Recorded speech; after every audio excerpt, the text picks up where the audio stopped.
nawe menyesheje yuko dufise n'umutumire mu gice kigira kabiri ca kino kiganiro none turi kumwe namaze kumwakira urashaka kutwidondora murakoze kunyakira ku mazina nitwa Bertran Kwizera nkabasanzwe ndumwe mu bagize umugwi wa CGT Chosen Generation Team akaba ari na je ndawurongora muri kano kanya ego umugwi watanguye ryari ufise abaririmbyi bangana gute umugwi wacu watanguye hari mu mwaka wa 2022 ariko twagiye gutangura gushira ibikorwa vyacu muri 2023 mu ntango umugwi wacu ugizwe n'abakobwa babiri na je umuhungu umwe ariko kandi inyuma turizera ko hari abandi benshi bataraza ego ni bande juste abandi baririmbyi bagize umugwi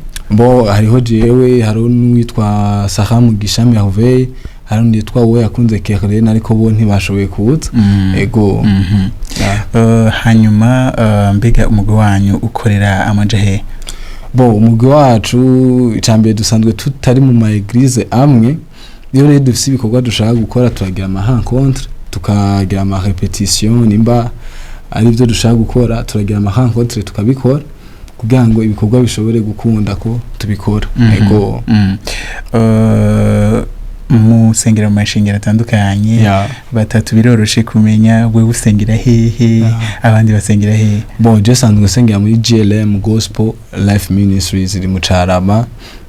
Saha asengera muri Methodiste Libre mu Carama gahahe hariho na Kerlen asengera muri Fekabu Nyakabiga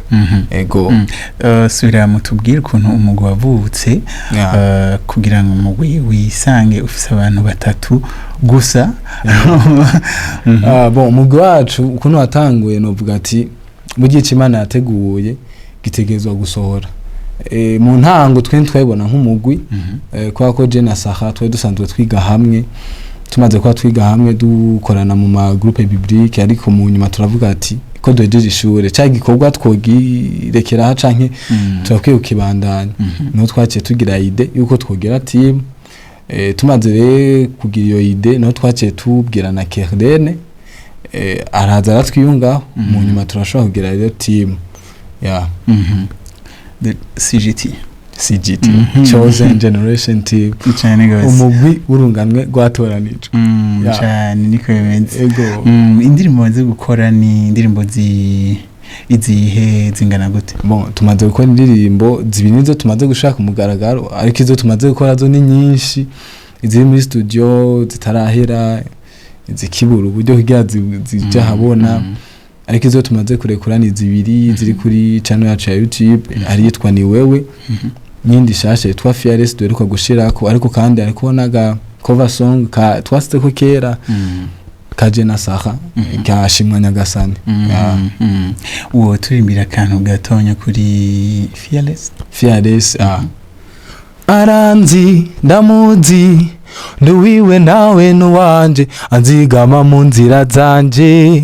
niwe muco murikira sinzotinya habe namba niwe muco murikira sinzotinya habe namba niwe muco murikira imyanya nibihe je ndabisumba aho bafefsi mu bigumba ndi Fearless ko fisi man no hagati mu mifunda je nguma ndirimba iraryoshe kubera iki mwayise Fearless hanyuma mu butumwa burimo ni ubuhe indirimbo twayise Fearless ku bantu batabitahura Fearless iyo umuntu avuze ati ndi Fearless n'umuntu adafise ubwoba rero nk'abantu twamenye Imana turabantu dutegezwa kubaho tudafise ubwoba kubera ko ntaco tugwanya na kimwe atari cyo kwihanganira ikindi naco udushigikiye n'umugabo akomeye no mpamvu atampamvu rimwe dukiye kugira ubwoba iyo ndirimbo irimo ubutumwa bw'uko umuntu wese yamenye Kristo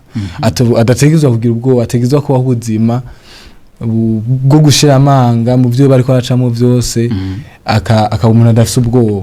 ego iyo ndirimbo hanini nico nubwo butuma itekeyemo ego mbega nk'umugwi kugira mwandike canke bigenda gute handika umwe canke mwese murahura mukandika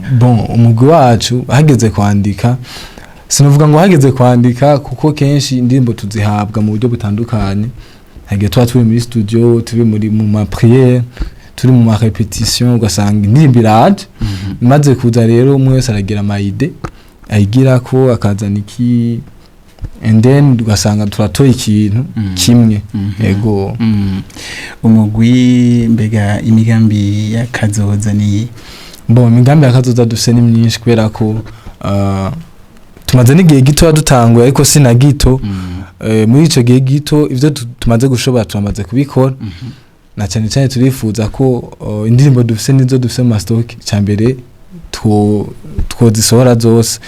kandi turizera neza ko bizokunda nubwo biba bitoroshe ariko turizera ko yatanguje igikorwa ari nazo gikomeza kandi ikagishikana ku iherezo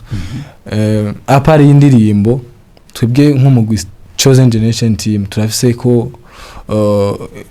ihangiro twihaye uko babajene nimba turi chosen abachosen abantu batoranijwe bisigwa twatoranijwe muri benshi bisigwa hari abagisigaye hari turifuza rero ko twubasanga naho bari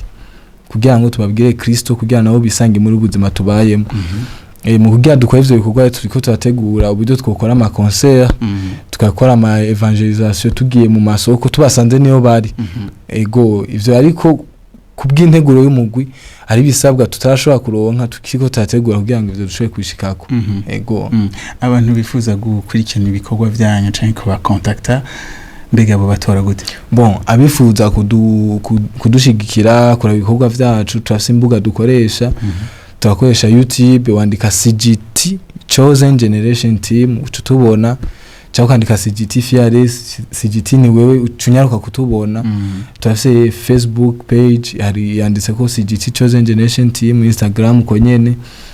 ego hariko kuri page yacu ya Facebook ariko na nimero ya WhatsApp biba vyoroshe cyane rero ko babona ibikorwa vyacu bakongera bakana tuvugisha wakoze namwe mwakoze cyane muri umugisha gose ego reka dushimire Bertran tumusezere dusigamwo indirimbo yabo Fearless hanyuma ndaza kugaruka ndangiza ikiganiro.